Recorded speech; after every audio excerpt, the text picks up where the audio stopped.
नमस्कार मित्रों। हाजिर हूं मैं आज एक ऐसे विषय पे चिंतन और मनन करने के लिए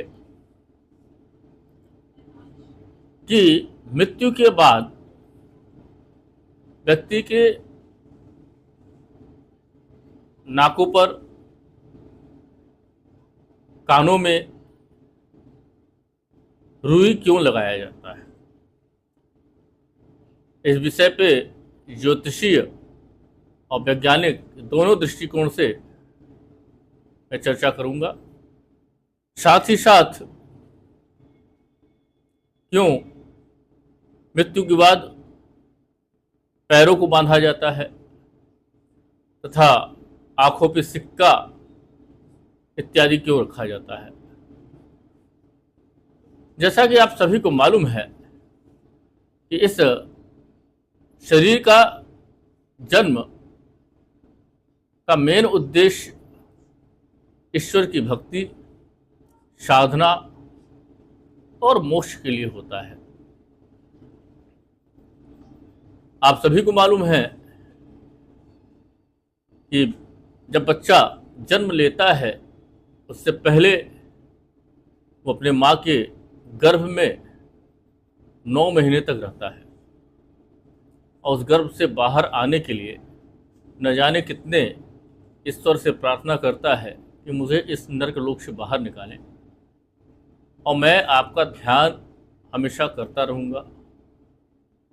परंतु कुछ प्रभु की ऐसी इच्छा और ऐसे योग होते हैं कि व्यक्ति इस पृथ्वी लोक पे आने के बाद अपने मुख्य मार्ग से भटककर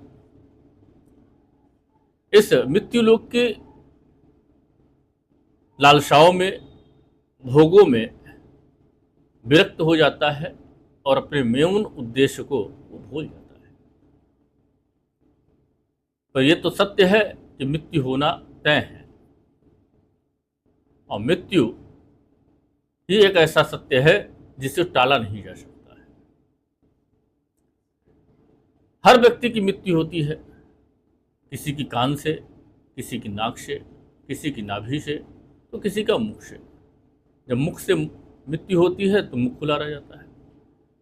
पर उन सभी में सबसे ज़्यादा अगर कहीं से मृत्यु होती है और अधिकतर लोगों की मृत्यु जो होती है वो ज्ञानेंद्रियों से होती है। कारण क्योंकि ज्ञानेंद्रियां हर व्यक्ति के मन में उस चीज़ को पाने की तथा उसके पीछे भटकने की अधिकतर लोगों की आकांक्षा होती है। अधिकतर लोग उसी में भटके रहते हैं क्योंकि अधिक लोगों के जीवन में ज्ञानेंद्रियों के आसपास ही भटकते रहते हैं और उससे ऊपर वो उठ ही नहीं पाते हैं। जीवन जिस इंद्रियों में पास जिया रहता है उसी इंद्रियों के आसपास ही उसकी मौत होती है। जैसे यदि कोई व्यक्ति अधिक संगीत सुनने लगे, ध्यान करने लगे तो कान से, अगर सुनने से, हंसने मात्र से हंस दे तो मुख से। यह नश्वर शरीर को शमशान ले जाते समय तो उसकी कपाल क्रिया करते हैं। उस शरीर में सहस्त्र एक तरह का एक प्रतीक चिन्ह होता है और समाधिस्थ व्यक्ति जिससे इस उपलब्धि को पाया है उसकी मृत्यु सहस्त्रार से होती है। जैसा कि इंद्रियां सबसे नीचे का द्वार है, सहस्त्रार हमारे मस्तिष्क में है और यह श्रेष्ठतम और अंतिम द्वार है। मुझे लगता है कि यह सहस्त्रार से मृत्यु होने वालों का औसत अगर देखा जाए तो 0.0001% होता है, क्योंकि बहुत कम लोग हैं जो इस सहस्त्रार चक्र के पास पहुंच पाते हैं। और ज्ञानेंद्रियां पृथ्वी को से जोड़ती हैं और सहस्त्रार आकाश से जोड़ता है। ज्ञानेंद्रियां देह से जोड़ती हैं तो सहस्त्रार आत्मा से जोड़ती है। जिन्होंने ध्यान किया है, जो जीते जी मरे हैं, उनकी मृत्यु सहस्त्रार से होती है और जिन्हें ध्यान किया जाता है, ऐसा मानते हैं हम प्रतीक में कि अभी भी मरे हुए या मराए का सिर तोड़ रहे हों तो प्राण तो निकल चुके हैं, अब काहे के लिए ऐसा कोई दरवाज़ा खोल रहा है। परंतु मृत्यु के बाद मिट्टी जलने के उपरांत भी लोग अधिकतर सिर को ही फोड़ते देखा जाता है। अब निकलने के लिए वहां कुछ है ही नहीं, इसके बाद भी उसको तोड़ा जाता है। यह दरवाज़ा मरने के बाद नहीं खुलती, यह दरवाज़ा जिंदगी में जीते जी ही खोलना पड़ता है, जीते जी मरना पड़ता है। इसी दरवाजे के तलाश में सारे योग आदि विद्याओं का जन्म होता है और इसी दरवाजे को खोलने की कुंजी है योग में। योग दो ऐसे तत्वों को मिलाने पर होता है जिसे समझने में अभी पूरी दुनिया लगी हुई है, पर इस योग को समझ पाना अत्यंत ही कठिन है। योग में तंत्र भी आते हैं, तंत्र भी इसी दरवाजे को खोलने के लिए कोशिश करते हैं। जिसने भी यह कला सीख लिया है वह परात्मा को जान के, परम पिता परमात्मा को जान के मरता है, जीते जी मरने की कला सीख लेता है और जान लेता है कि उसकी मृत्यु समाधि होगी कि मृत्यु होगी। मृत्यु देख के कहा जा सकता है कि मृत्यु का व्यक्ति का जीवन, उस व्यक्ति का जीवन, एक इंसान का जीवन पूरा कैसे बीता। अगर मृत्यु को पढ़ने का ज्ञान होता तो मृत्यु पूरी तरह से जिंदगी के बाबत खबर दे जाती कि आदमी कैसे जिया, क्या उसने गलत किए, क्या उसने सही किया, कितने उसने पाप किया, कितने उसने पुण्य किया। क्योंकि मृत्यु सूचक है, सारी जिंदगी का सार, निचोड़ है, आदमी कहाँ जिया है। अगर कोई किसी और इंद्रिय से मरे तो वापस लौटना पड़ेगा उसी नए देह में, क्योंकि बाकी सब द्वार देह में है, सहस्त्रार देह का द्वार नहीं है, आत्मा का द्वार है और सहस्त्रार ही आखिरी द्वार है। जीते जी इसको खोलना है। अब सहस्त्रार ही इसकी आखिरी द्वार है, पर हम इंसान पत्नी, पति, प्रेमी, प्रेमिका, संतान, हवेली, रुपया, पद, प्रतिष्ठा, इन सभी चीज़ों में फंसा हुआ है। कभी अपनी सौंदर्य को लेके, कभी मुख को लेके, कान को लेके, नाक को लेके ही खुले रहते हैं। मोक्ष मिलेगा या नहीं मिलेगा ये तो हमारे सहस्त्रार ही बताएंगे। अब मैं चर्चा करूंगा कि आखिर क्यों मृत्यु होने पर ये सारी चीज़ें खुली रहती हैं और कैसे इस पे साइंस, विज्ञान और ज्योतिष काम करता है। अब प्रश्न आता है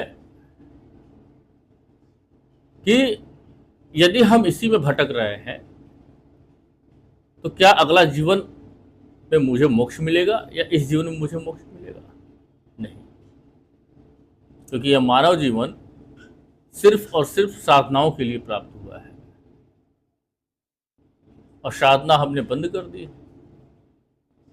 योग से मिलना बंद हो गया। हमारा शरीर पृथ्वी तत्व पे आता है और आकाश तत्व की तरफ जाता है। आकाश तत्व कहते हैं सहस्त्रार। अब ये तो बहुत लंबा चैप्टर हो गया। अब मैं बात करूंगा कि मृत्यु के उपरांत नाक में रुई रखने की परंपरा को लोग अक्सर रीति रिवाज मानते हैं। इसका या ज्योतिषी या वैज्ञानिक दृष्टिकोण में क्या है, मैं इसी को समझाऊंगा। अगर ज्योतिषी दृष्टिकोण से देखा जाए तो प्राण वायु और नासिका का संबंध है कि हर व्यक्ति अपने नासिका से ही सांस लेता है। शास्त्रों के अनुसार प्राण वायु शरीर के में नाक के माध्यम से ही प्रवेश करती है और बाहर निकलती है, और मृत्यु के समय भी प्राण का अंतिम मार्ग भी नासिका को ही माना जाता है। पर अगर सूक्ष्मता से अध्ययन करने जाए तो पता चलेगा कि व्यक्ति का वास्तव में मृत्यु किस स्थान से हुआ है। पर यह सब तो समझ नहीं आता है और ना कोई समझ पाएगा, क्योंकि जिसने बहुत नज़दीक से इसको समझा होगा वही इस पर चर्चा कर सकता है, वही इसको समझ सकता है।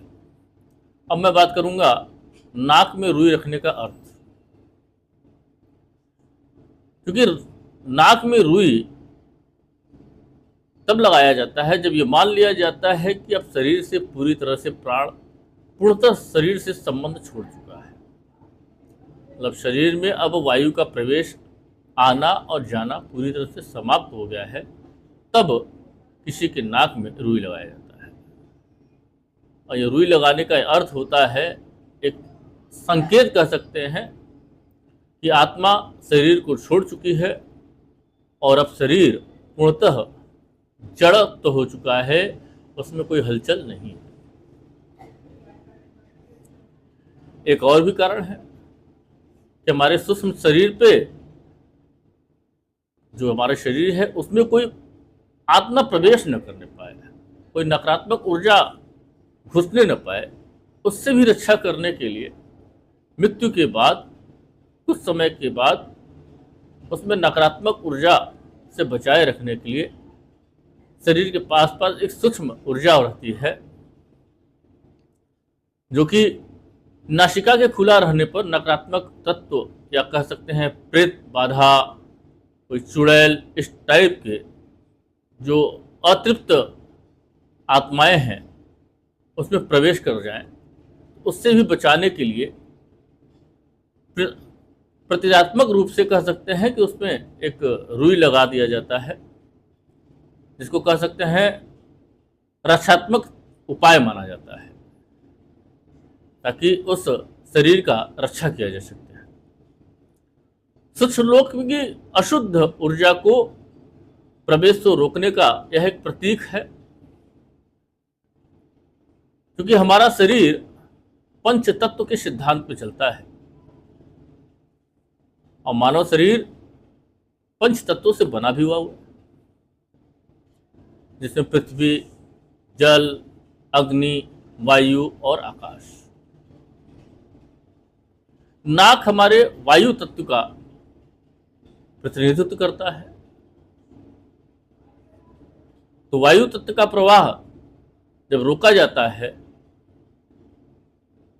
तो यह मान लिया जाता है कि अब शरीर पंच तत्वों में विलीन होने की प्रक्रिया में आ चुकी है। अब मैं बात करूं इसका वैज्ञानिक दृष्टिकोण, तो मृत्यु के बाद कुछ घंटों के बाद ही व्यक्ति के शरीर में काफी वैज्ञानिक ढंग से अगर देखा जाए तो परिवर्तन होना शुरू हो जाता है,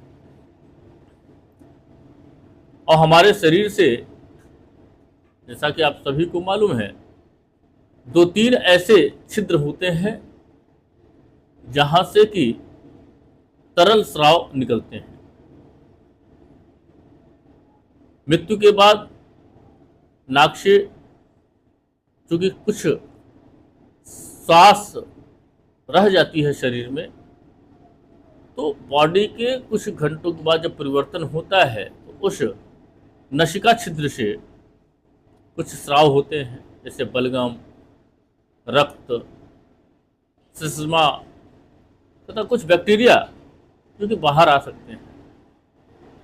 और जब ये बाहर आएंगे तो स्वाभाविक सी बात है कि कुछ बैक्टीरिया अपने आसपास भी फैलेंगे।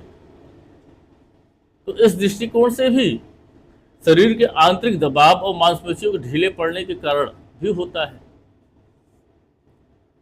तो इसी चीज को रोकने के लिए उस स्थान पर रुई को रखते हैं, ताकि जो शरीर की अंदर की गंदगी है वो बाहर नहीं फैलने पाए और शरीर की स्वच्छता बनी रहे। एक और भी कारण है दुर्गंध को रोकने के लिए, क्योंकि मृत्यु के कुछ घंटे उपरांत ही शरीर में दुर्गंध और बैक्टीरिया काफ़ी तेजी से सक्रिय होते हैं, और मृत्यु होने के बाद जब बैक्टीरिया ज़्यादा सक्रिय होते हैं तो नाक और मुख से दुर्गंध ज़्यादा आने लगते हैं। तो दुर्गंध को रोकने के लिए भी आंशिक रूप से दुर्गंध को रोका जाता है। उसके लिए भी नाकों में रुई लगा दिया जाता है ताकि उस बॉडी से जो मिलने आते हैं, अंतिम दर्शन के लिए आते हैं, उस माहौल में कोई ऐसा वातावरण न पैदा हो जिससे कि लोग वहाँ पे आना जाना बंद कर दें। आसपास के लोगों के लिए भी एक वातावरण सहनीय बनाया जाता है, कह सकते हैं, जिससे कि थोड़ा सा एक गरिमा बनी रहे। तीसरा होता है सम्मान और गरिमा बनाए रखने के लिए। अंतिम दर्शन के समय शव की गरिमा बनी रहे, चेहरा विकृत न दिखे, और कई ऐसी चीज़ें हैं क्योंकि हम एक सभ्य समाज में रहते हैं। एक व्यवहारिक और मानवीय कारण कह सकते हैं इसको, क्योंकि गरिमा बनाए रखने के लिए अंतिम दर्शन के समय शव की गरिमा बनी रहे, चेहरा विकृत न दिखे, और कई ऐसी चीज़ें हैं क्योंकि हम एक सभ्य समाज में रहते हैं। एक व्यवहारिक और मानवीय कारण कह सकते हैं इसको, क्योंकि जब अपने आसपास में कोई ऐसा परिदृश्य होता है जिससे हमारी मन की विकृति खराब हो, उस कारण को भी बचाए रखने के लिए हम नाक में, कान में रुई लगाते हैं तथा आसपास में कुछ सुगंधित द्रव्य को जलाया जाता है। अंत में यह निष्कर्ष निकलता है, संक्षेप में अगर ज्योतिषी बात में करूं, तो प्राण वायु का अंत, नकारात्मक ऊर्जा से रक्षा और पंच तत्व का सिद्धांत। मैं पंच तत्व के सिद्धांत पे बात नहीं करूंगा क्योंकि ये बहुत लंबा हो जाएगा। और दूसरा, मैं वैज्ञानिक दृष्टिकोण से बात करूं तो तरल स्राव का रोकना, दुर्गंध को नियंत्रित करना और स्वच्छता और सम्मान। अब इससे ज़्यादा चर्चा करना ठीक नहीं होगा, अब चूँकि आप लोग समझदार हैं और हर समाज में अपनी अपनी अलग अलग प्रथाएं हैं और हर प्रथा का अपना एक मान्यता है।